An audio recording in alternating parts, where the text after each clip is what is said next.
no uh, problem. rich conversation about a really important subject, right? Yeah, absolutely.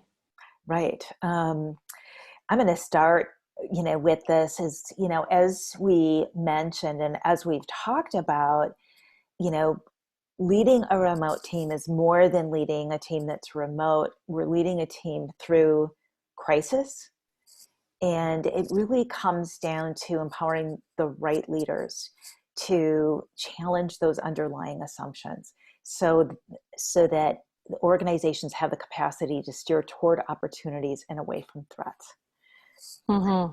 And as we've talked about, really that measure between the human side and the business continuity side. And, given how clear the economic challenges are right now, we're seeing there is such an incredibly strong emphasis on the business continuity side. Many of our conversations are revealing, layoffs that have taken place within organizations, and all of those kind of things that have people inclined to prove their work and prove their productivity. Tell me your thoughts on that, Sandra. Yeah, it's interesting. I mean, this week, I was telling you, I don't know if you were recording at that time, but I was telling you, it's been a really busy week for me, which, in some way I'm grateful for because, as you were saying, there's a lot of people who are, have lost their work and pretty much, well, very quickly, being given notice or being put on technical, what you call unemployment or, whatever the terms are in the different places. And, yeah, it's a blessing, and it's also all the people that I'm hearing who are in work. They're all saying we have more meetings than before. We are tired. We work from like 6 o'clock in the morning to 11 o'clock at night. It's just crazy. But at the same time, I was hearing. I had a message earlier from another contractor who was in the same organization as me and was let go last week, or when I was on holiday, so not last week. Last week, sorry. um, and she messaged me today to say that she found another gig, and I was really pleased. That's a positive message in times like where we hear millions of people have filed for unemployment and things like that, and they are, there are opportunities out there. And I think it's a positive message. And in terms of leadership, I think what this tells us is that, you have people who lead with empathy. You have people who will let you go. If you're a contractor, like in my shoes, people will let you go with, a day notice, 2 weeks notice. It really depends on where you are. But then you've got your personal leadership that can take you through this in terms of, what do you stand for? Do you know who you are? And this is what's going to take you through, working during that period. And you can still make connections. You can still find work during that time. I think you're But right. I think we have to, couple of things to share in that regard. And this is, we wrote this mantra for the organization a long time ago. And sometimes it's funny how things gather new meaning, given what's going on. But, leading remotely and being remote, I'm going to bring Leonardo in. At this place in time it's really, we're not going back to where we were at. There's that notion, as we've talked about, is that, business as usual. And, we believe, quite certainly we are at a place of transformation, and there will be opportunities, particularly for those leaders that are the most creative, the most resourceful, and able to create opportunities in the midst of this. But mm-hmm. the way that our conversation began, I think, is a threat to the type of creativity that we need to have. And that is something that is quite universal. I shared in chat Welcome, Leonardo. I hope you can hear us. Um, I shared in chat an article that said in the United States, people are averaging an additional 3 hours of work per day. Yeah, yeah, I'm An not surprised. right? An additional 3 hours of work per day. So, and what that means is that we're now facing burnout. So I love this piece here, and this is something that I think is worth thinking about. Is that despite the fact that what we're going through doesn't in our mind doesn't seem like it ever was a honeymoon phase, but the truth is, there was novelty that was involved with working remotely and sort of reorganizing ourselves around something new and different. But we've moved out of the honeymoon phase and we are in the disillusionment phase. We're in that phase where we've seen our colleagues perhaps being let go. We're seeing, and reading about articles of so much uncertainty and unknown ends to what we're experiencing. And this is really leaving us in this place of A, we're working so hard, and B, we are, not taking the time to replenish ourselves and not taking Hmm. the time to restore ourselves. The delusionment phase is very common in change management, noted as the trough of despair, right? This is the point where people become um, you know have despair and negativity. And if you've seen, a lot of the things that are being shared now really speak to that tone. There's a darkness to it, there's a heaviness about the conversation, which is further adding to this place where we're working so hard and we're really not restoring ourselves well, Mm. right? What are your thoughts on that?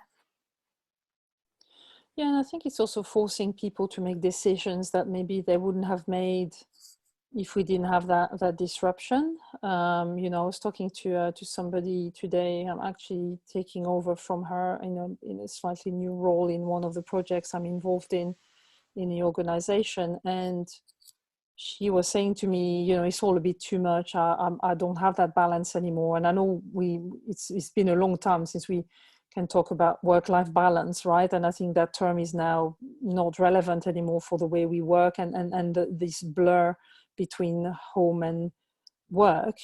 But she had to make the decision to, she was reaching burnout, and she had to make the decision to take some time off.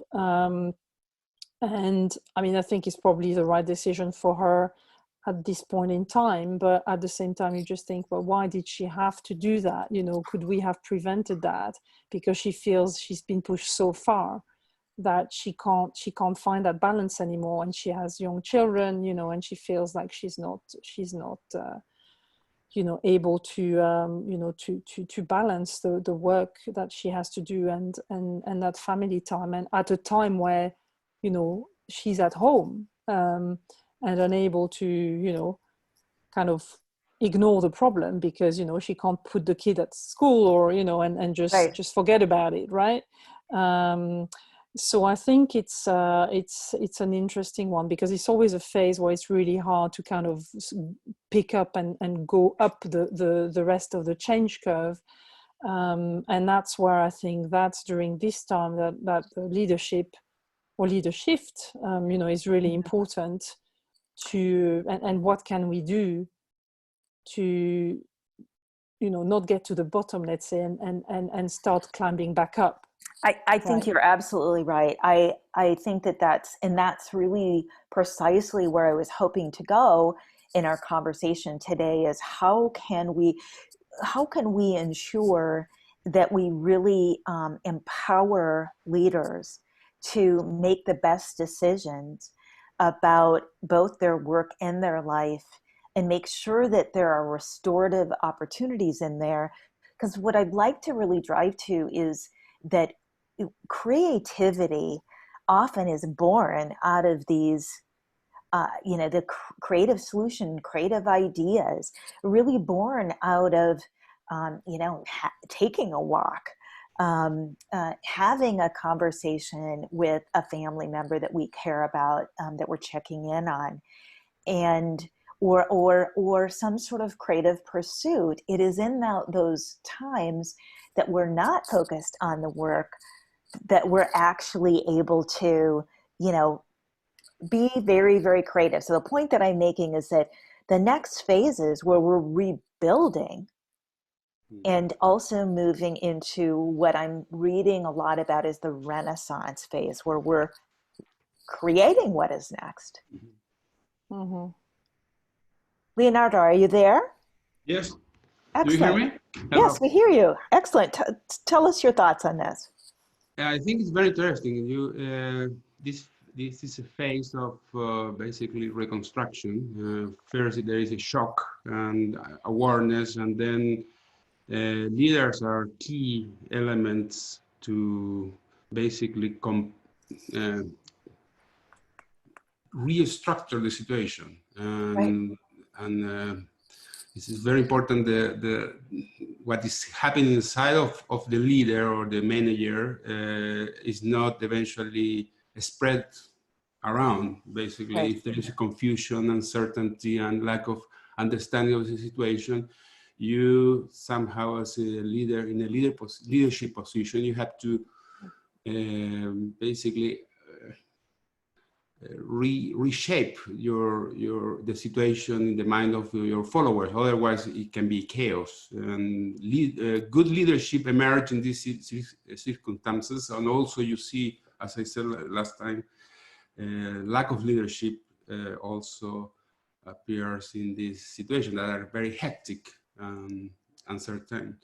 I think it's very interesting. We have last semester we have a crisis, a social crisis, social unrest in Chile, and we had exactly the same situation. Basically, people were completely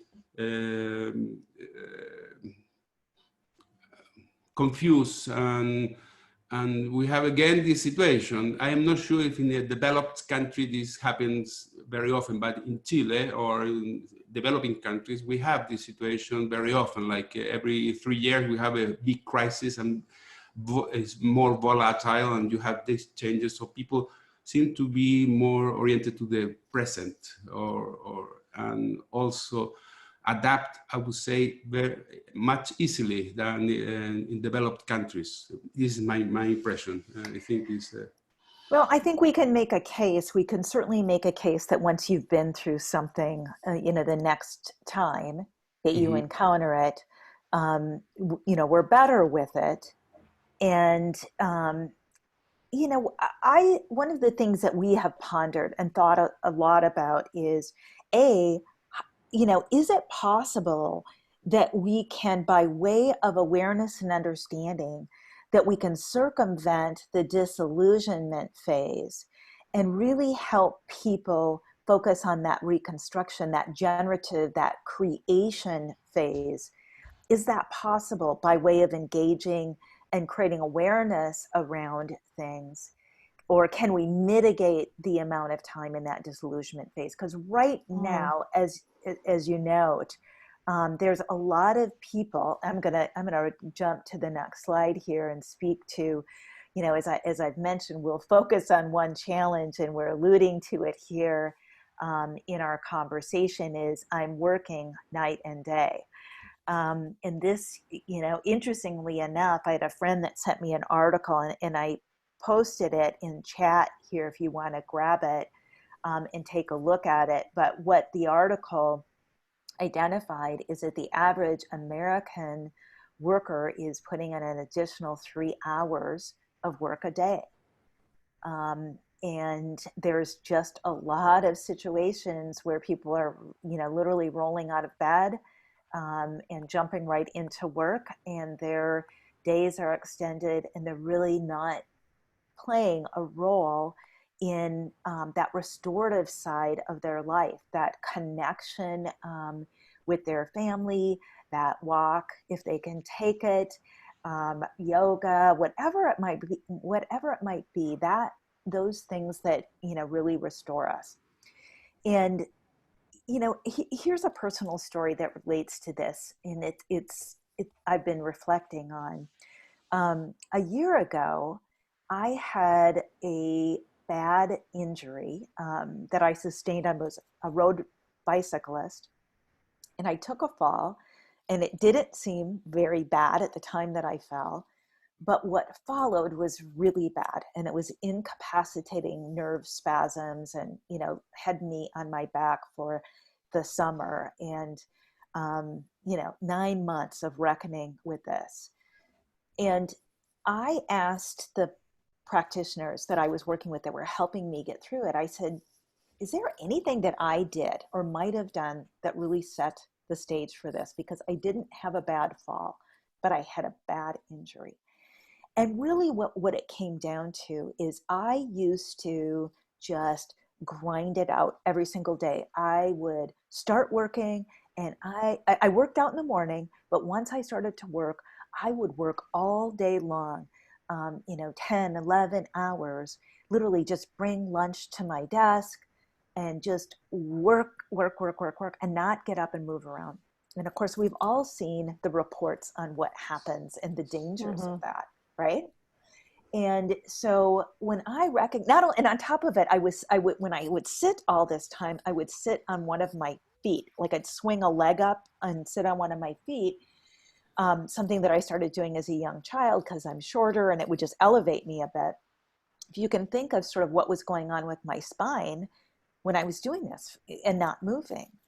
And it was really clear to me that that was very unhealthy behavior. And what I started to do is to start my day with a walk and take several walks throughout the day, short walks, or a little bit of yoga.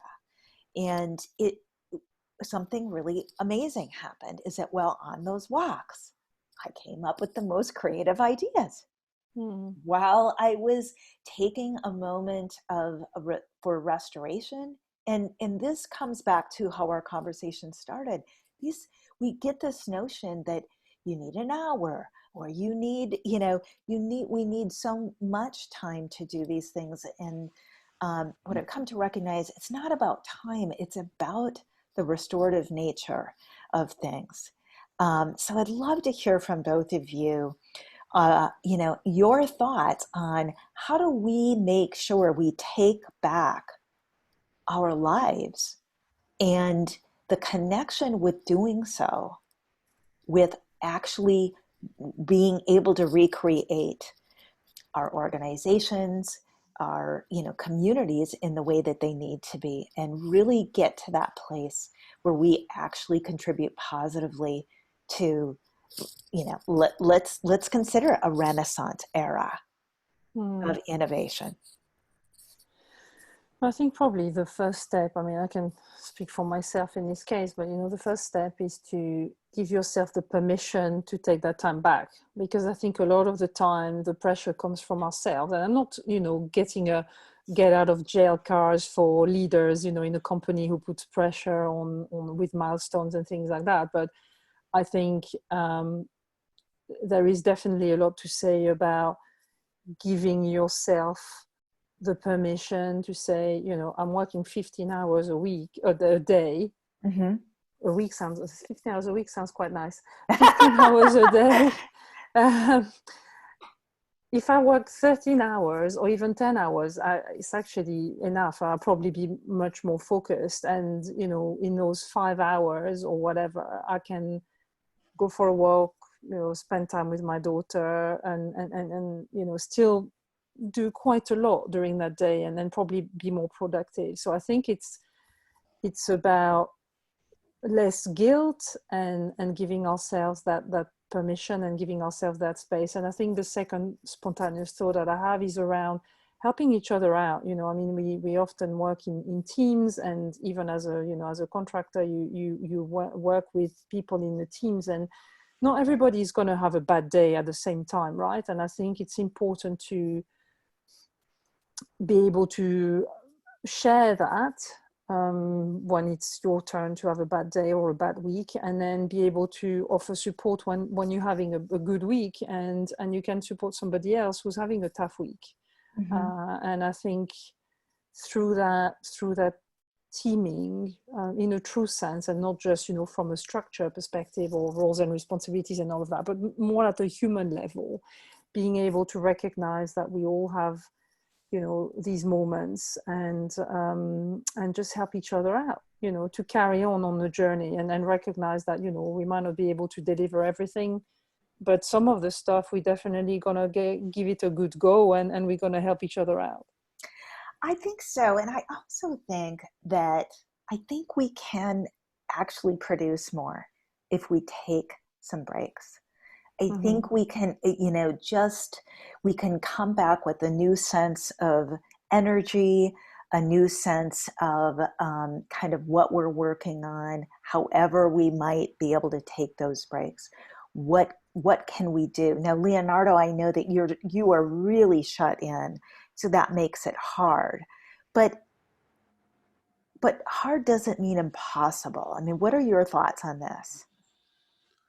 Yeah, I think it's basically what I believe is you have to accept the loss first, be aware and accept that you have lost something, basically mobility eventually if you have an accident, or eventually a personal loss, and then focus your framework, mental framework, to the present, basically, and focus on small gains, and especially when you don't have much certainty about the future and long term or mid term. Basically, focus your action and your strength and effort to the present, and small gains, I think, reinforce your behavior in the new situation. I guess this is something that you can share with your team, with your group, and your organizational unit, so you keep moving, basically. Right. I think it's an important piece, and I really love this quote, and I think it relates to what we're talking about. When it becomes more difficult to suffer than to change, you will change. And you know, I will never swing my leg up and sit in a discombobulated way as I did again, because there was suffering that was resulted in it. And I think, to draw the analogy, that leaders are feeling burnt out. They are putting in more time, and at the same time, I think we're gonna accomplish more and actually be more productive if we have that discipline. And I think it does come down to a discipline of whether it means we put it on our calendars or we track it, or whatever serves us well. But I also like, Leonardo, how you mentioned this is a time where we have this conversation. We have this conversation with those around us, that here's what's happening. And it's really understandable that people are focused on business continuity to prove their worth, to prove their productivity, to show they are the ones that will be, you know, maintained. And of course we want that. But this is a long game. This is a long game that we're in. And I would like to challenge us to really look at our days and to build in, even if it's small bites, of exercise, of being in the outdoors if we can, of creative pursuits, of learning something new, of yoga, meditation, whatever it might be, but things that either, bring us joy, bring us rest, and that we build them in for the next couple of weeks, very, very intentionally, and then pay attention to how we feel about that work that we're doing, how it impacts that work, the outcomes, and even the creative solutions. And really what I'm driving at is that I'd like to believe that in so doing, we will be better at producing creative solutions. Because I mean, think about any of us when we're really, really fatigued. Are we at our most creative?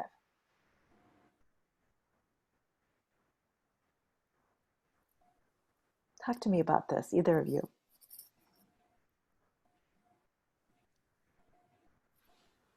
Well, definitely not. But I think also probably the challenge for leaders is, you know, keeping themselves in check as well as keeping the team in check. So it's almost like a double burden. Right. And at the same time, you know, making sure that as a leader, you don't transfer that pressure or that stress to the team, and being able to let some things go, as Leonardo said, and help the team focus on what's important. Because I see a lot of frenzy and activity in projects to keep things going and show that we're moving forward. Mm-hmm. Are we moving forward, but are we moving in the right direction? I don't know, you know, on some of these projects, just because we have to show that we've done something this week, even if we're in lockdown. And well, of course we've done something. And actually, you know, we're still here, you know what I mean? And we still thinking about what's going to happen next. But yeah, if you've got, you know, meeting after meeting, pressure of building slide decks for the next meeting, and it's just not going to give you the space, as you said, to be creative and find solution to some of the problems. Because at the end of the day, you know, there are problems which are not going to disappear just because there's COVID and lockdown, right? There's still some things that need to be done, and some solutions that need to be found.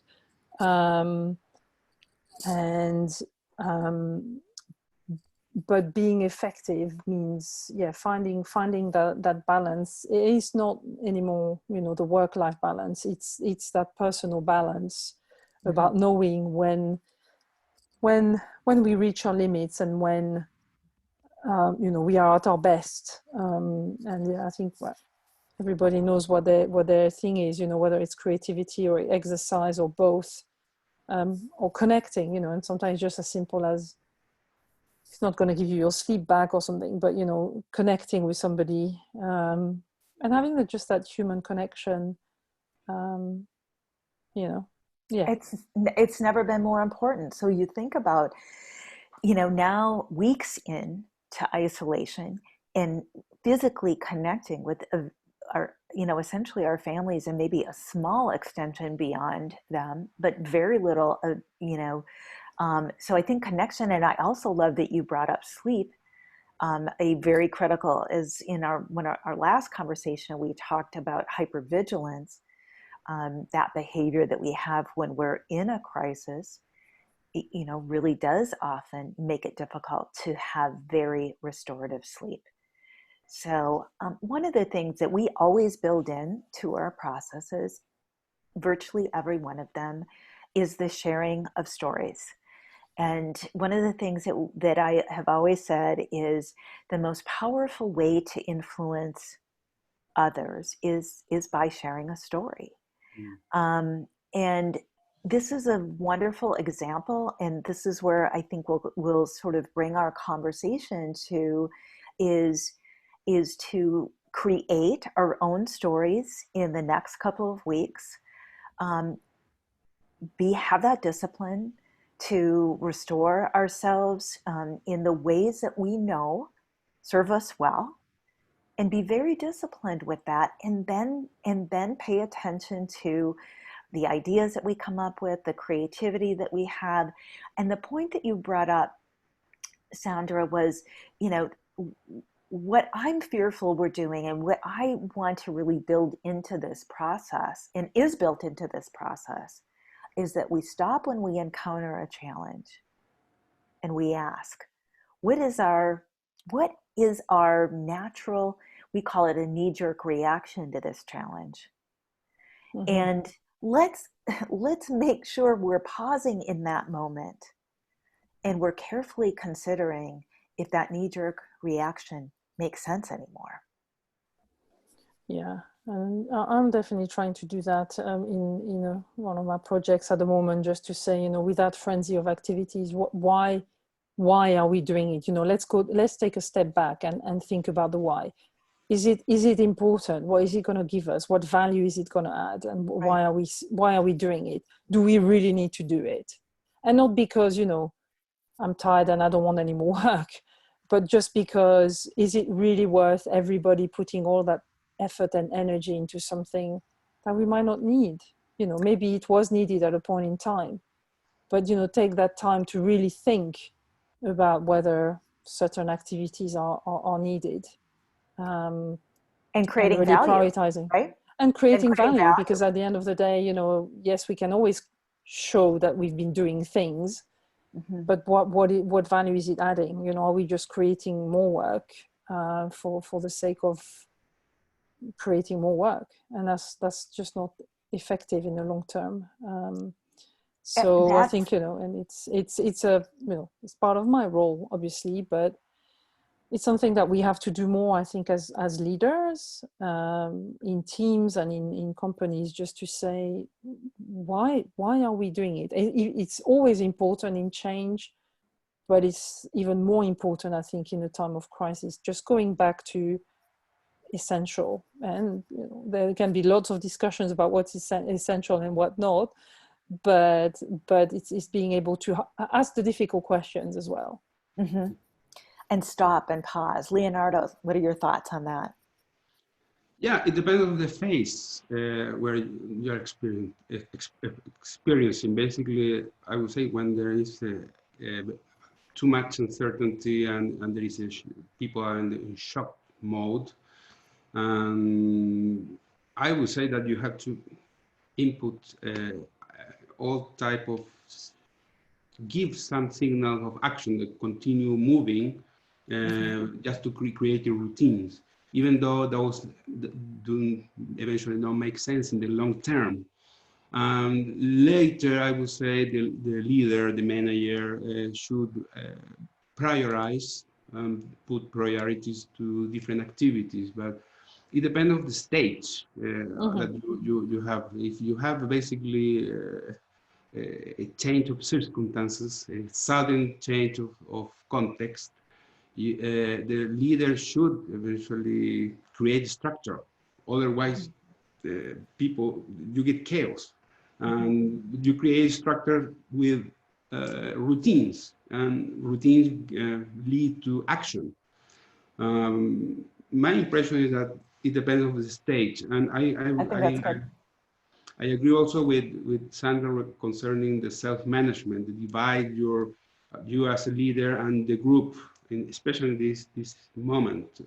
You have to search for help, usually like a coach or something, in this situation. Otherwise, you start transferring your own anxiety, uncertainty to the group, and that is not functional. So you have to the wall between your behavior the behavior that you show to your group, to team, and your own personal situation, and try to channel that through external help.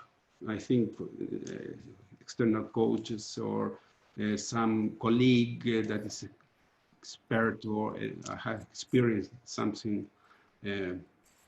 This wall that you build is functional when you have the crisis. Later on, it's not. But that's a good point. That's a really good point, and a perfect place for us to sort of pull all these pieces together. Is that I think most of us would agree that in the beginning, having work to do and to be able to focus our energies on those projects, really is helpful in the beginning of a significant change. But then when we get to the point where we have been so focused on that and hyper focused in the environment now, with a remote environment, sort of lends to that over emphasis on the work side and less of a focus on the restorative side, on the life side. That's when we need to be having these discussions, speaking openly about them, and truly sharing our own stories and the stories of others that that came to the same realization and are now, to all of these pieces, taking some time to restore, and in so doing, pausing and asking those difficult questions, so that we're sure now as we're going forward that we're working on the right things, we're answering the right challenges, we're coming up with the opportunities for our organizations to steer away from a challenge, or most certainly to create opportunity. I think we'll see a lot of really innovative things beginning to emerge now, ideas, solutions, and how do we foster that with those that we work with and work around. And I love, Leonardo, that you said, tapping into the support of a coach, someone that can help us gain perspective, in our situation. So here we are. I make a promise of trying to bring our conversation to a close in 30 minutes. And so we're just a titch over that, but a good conversation, quick, comment from each of you as we close about what you're going to do with what we've talked about, and we'll carry on from here. Yeah, definitely need to rebalance a little bit next week, and maybe shift the focus on others, and not just about my feeling and my struggles, but just like being open for the broader impact, and also how others are feeling, and achieving that balance, not trying to find all the answers myself, I guess. Mm-hmm. You know what I love about that is, what if the answer is in a completely different industry from someone way outside of what you're doing?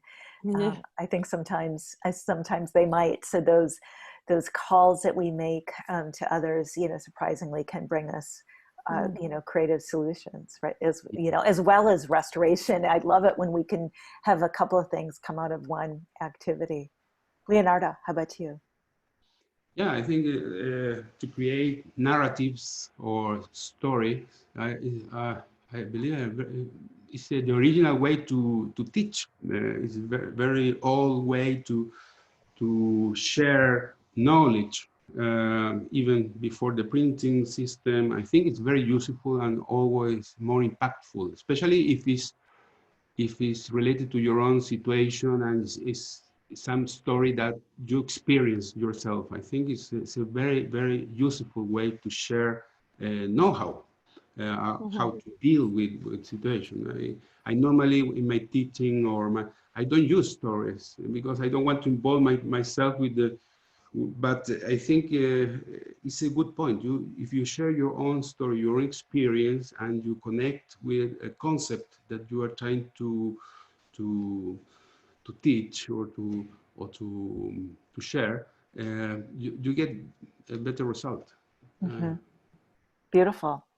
Beautiful. Well, I encourage you to really be thinking about having the conversation, really bringing the conversation forth about where we're at and the unique opportunity there is for us to bring more restorative activities into our day, and that will enable us to better creatively come up with ideas and solutions and connect with our team. So I look forward to hearing about what your findings are, with stories, and with really speaking openly about where we're at, and to consider what rebuilding looks like, and what potentially renaissance might look like, innovative new ways of operating.